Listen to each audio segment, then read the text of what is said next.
can tell you.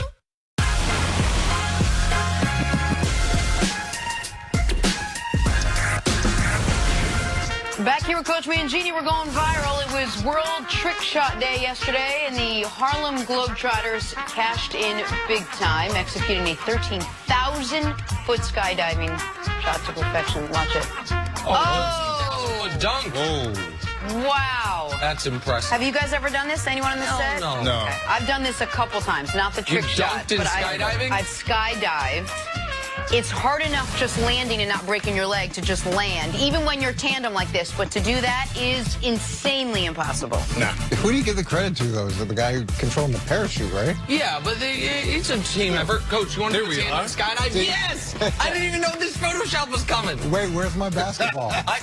We're not going to dunk? No. It's years and years of belly flopping to get that pose correct for the skydiving. Nick is so happy. I'm so happy. Look at Coach and I. It's a slightly awkward body position, but aside from that, that would be delightful. Yeah, okay. Yeah, we're not going parachute. We're not going skydiving? Not together. No. Yeah, no. I'm in reality, aside from me liking to spend time outside of work with Coach, I'd never go skydiving for $10 million. Really? Not interested. Jump out of a plane. So many things could go wrong. What? Other ways to die. Moving on to a rematch of the AFC title game, also known as the game Nick has had circled on his calendar since birth. Chiefs versus Patriots, Mahomes versus Brady, the new best versus the old best.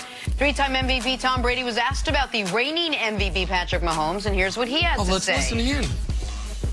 He's pretty spectacular. I think very highly of him and his skill set, and he's a very good player. And the reality is they have a very good team.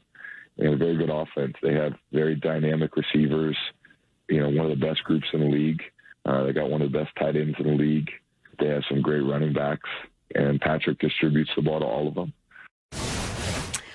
All right, Nick, who do you trust more on Sunday, Mahomes or Brady? Well, I just saw Tom Brady against a defense that is bottom 5 against the pass, bottom 5 on third down, bottom 5 in the red zone, and bottom 5 at getting to the opposing quarterback. How'd he do? And through 3.5 quarters, he was terrible. And I've seen Patrick Mahomes throughout his brief but spectacular career just have, honestly, the worst 2-game stretch he's had in his career. And it's a 2-game stretch this year that Tom Brady would climb over mountains for. Because right now you have one player who is ascending towards all-time great status, and you have another player who is the all-time greatest who has descended below league average status. So even though the Patriots secondary is exceptional, the one thing we've seen as of late is they struggle with speed. Nobody's got more speed than the Kansas City Chiefs, and they played them twice last year. And in Week 6 in New England, and in the AFC Championship game in Kansas City, while New England won both those games, I'm aware of how they ended. In both those games, the Kansas City Chiefs scored 31 second-half points. The reason they didn't win those games is a lot of things, but one could say is slow starts. That's not going to happen again this weekend. And, of course, you trust Patrick Mahomes, who is the most talented player in the league, against Tom Brady, who once upon a time was the best player in the league, but that time is a few years removed from now. So yesterday, Lamar Jackson was the most talented player in the league. No, I did not say that. Now, that's not what I said. Patrick I said he's Mahomes the MVP. There's a difference. Most talented player, but he's not the most talented player. Okay. And so the last game that you talked about with Tom Brady, you said you listed his stats, and that's problematic, right? Because that defense is so bad. Yet when Patrick Mahomes has his worst 2-game stretch, we don't really take that into account. That's just a little bit of an aberration. That's what we're saying? Yeah, because over the course of the season, he's got 20 touchdowns, 2 picks, and a 108 rating. So, okay, yeah. But in back-to-back games, he's, what, 20% below his quarterback rating. He's 10% below his completion rating. So he's really trending upwards. No, he's had a bad 2 weeks. Okay. So then we talk about the games against New England, and you keep coming back to the second half. Is he going to be able to put together a good first half? Is he going to be able to come out and figure out what New England's doing? Or is he just going to have to run around and try to figure out a way to get guys open because he has no idea how to diagnose the coverages. Now, I think Patrick Mahomes is incredibly talented. I think their offense is explosive.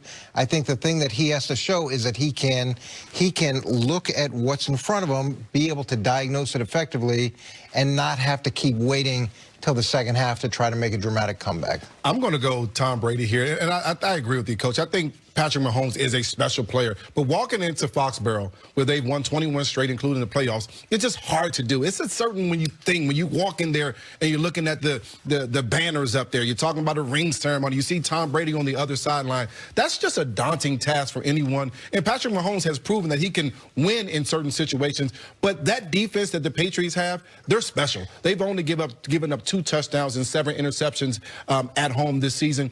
They know how to get after a quarterback in the way. And the one thing that they do better than anyone is adjust. Adjust to what you're doing and take away what you do well. Just imagine if they take away the big play down the field from Tyreek Hill. Now, what do the Kansas City Chiefs go to? Do they go to a run game? That's been non-existent. Do they just throw the ball to Travis Kelce? He's a great option, but can you somehow double team him? There's a lot of different things that you can do to slow down this Kansas City Chiefs offense. That's why I'm leaning towards more of Tom Brady than anything. But I'm just curious. I just want to know, if Brady struggles against this very mediocre Chiefs defense, it's not going to be because of him, though. It's the weapons. If Brady plays well, it's because he's great.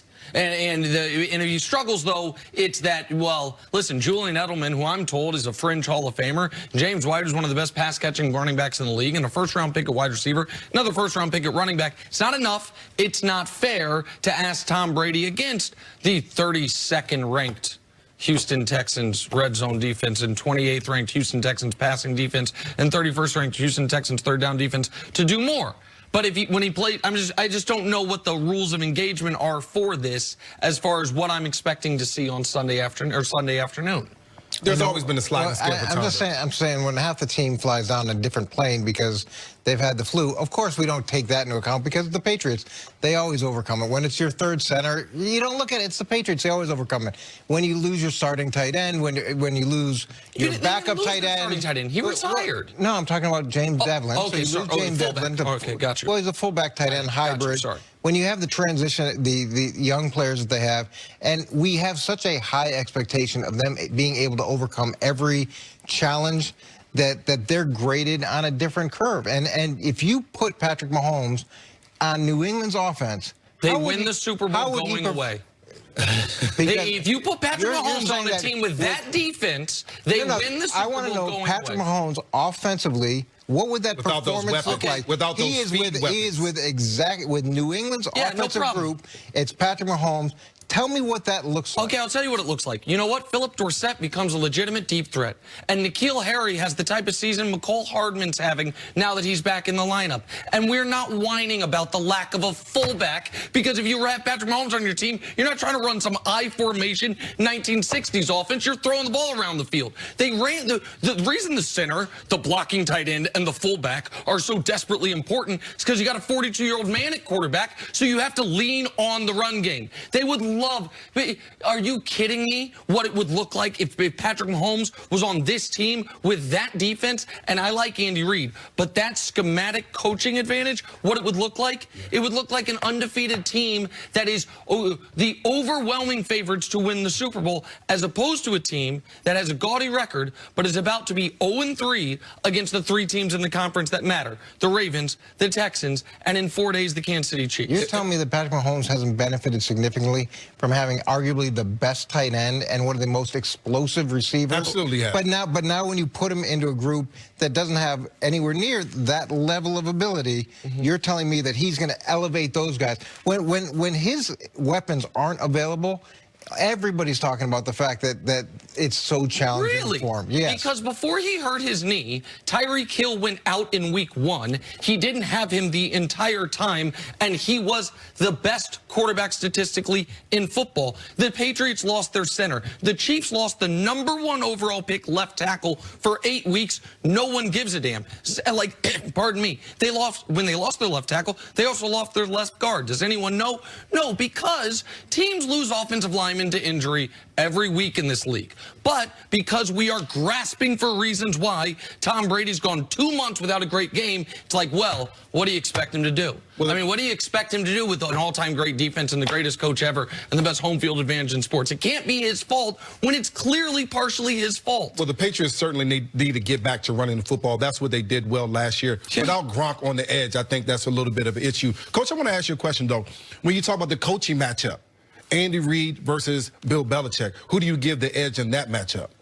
Well, look, I love Andy Reid, and I think that Andy Reid puts together offensive schemes that are incredibly challenging because it's shifting, it's motioning, it's gadget formations, it's things that define man and zone, where he's got 3 wide receivers to one side and the tight end on the backside, and he's always created a lot of challenges. But they've faced each other for a long time, so each time you see a guy again, there's going to be different things that come into play. My question for Kansas City is how well are they going to handle the line games that New England has incorporated more and more throughout the course of this year and has created a ton of problems for people they played. And Belichick has a coaching edge over everyone. Yes. But one thing that John Harbaugh has in his favor is I don't think he's intimidated by going up against Belichick. I don't think Andy Reid is either. If you were the game that everyone 6 years ago said, oh, to the end of the Patriot era, was against an Andy Reid team. They're 106-1 since Brady took over when they have a halftime lead at home. The one was against the Alex Smith and Kansas City Chiefs in 2017. Both games last year, the Chiefs had leads in the fourth quarter. I think Belichick has a coaching edge over everyone in the world. I don't think it's that. It's not as big of a discrepancy against Andy Reid as it is against other coaches, and he has some level of success against I think your comments about New England having an all-time great defense is a little bit deceptive, too, based off of who they played early in the season. I think you're seeing now more in line with where that defense is as they face offenses they're a lot more explosive. Not only did the Patriots face coaches these last 2 weeks that weren't afraid of them, they faced defenses that weren't afraid of that offense. I'm not sure that Kansas City is a physical enough defense to handle some of those things. You have fun today, Coach? I did.